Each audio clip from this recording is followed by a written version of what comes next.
Alright guys, this is Zach Byam, and we're here, myself and Aubrey, to do a kind of a tour of the buildings that are on the COPE site. So.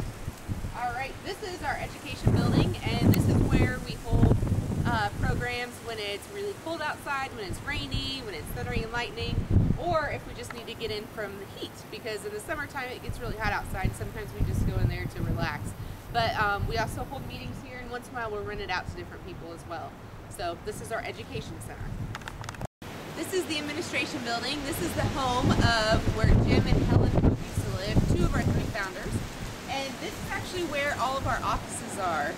And we use the bedrooms, we use all the rooms, we use the kitchen in there if we have events that we need to, if you have food. We used to have a gift shop, but we've closed that down, and there's still a little reception area in there. So this is where all the fun stuff takes place. This right here is our maintenance workshop, and this is where Jeremy Masoni, our facilities and grounds director. This is not his office, but it's pretty much where he spends a lot of his time. There's lots of different maintenance tools kept in here. This is also where we produce our biodiesel that we use for our tractors, for our lawnmowers, and for our new COPE car that we have. So this is just kind of a storage slash biodiesel making place. So. Go. This is our maple syrup house, and I like to call it the sugar shack. This is where we collect all the sap and bring it back here, and inside of there we have our evaporator where that boils down the sap and turns it into our syrup that we use to teach people about the process, and they get to taste it, and we use it at our different programs where students and families could all taste it for themselves and see how yummy it actually is when you actually have the real maple syrup. So this is a really cool building.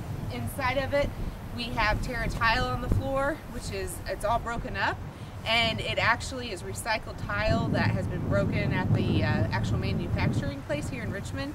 And it's really cool that we're reusing that, and the whole building was made from reclaimed materials, so that's another really cool thing about this building.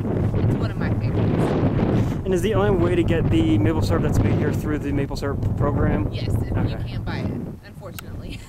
We do sell some, but it's through a sugar camp in Newcastle. Okay. Rutherford Sugar Camp is who it's actually through. So, but yeah, this is the maple syrup house. This is our bathroom that we have for the public right now. It's the only one we have that's open to the public, and this is what we call the Clivis. That's actually the company that made it, and it's a composting toilet.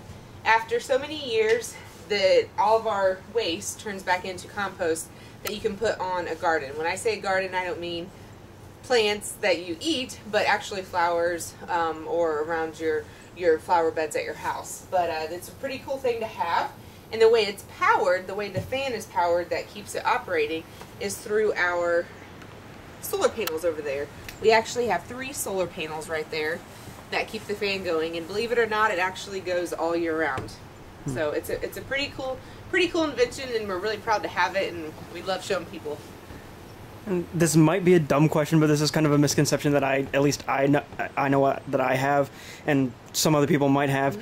Do solar panels still work on cloudy days like today? Actually, yes. And okay. if you were to come close, you could actually hear the fan. It's moving. I mean, it's working right now. So it does work on cloudy days. It just depends on how many of the rays it can actually get collected. Okay. So, but yeah, it actually is working today, and it is pretty cloudy. Yeah, it is. See a little bit of blue sky, but that's about it. Yeah. So it's pretty nice. And the good thing about this too is it rarely, once in a while, but rarely ever will have a smell to it like what people say outhouses smell like. So the only bad thing about it is you do have to turn the waste that's below. So luckily I don't have that job. And would you say that the lack of the smell is because it's composting and because there's that circulation from the fan? Or? Actually, I believe the smell is because usually when that happens, it's during summer programs, and we have so many people here. Right. And it doesn't get turned as often. So I think just having way over usage of it is what causes it to smell.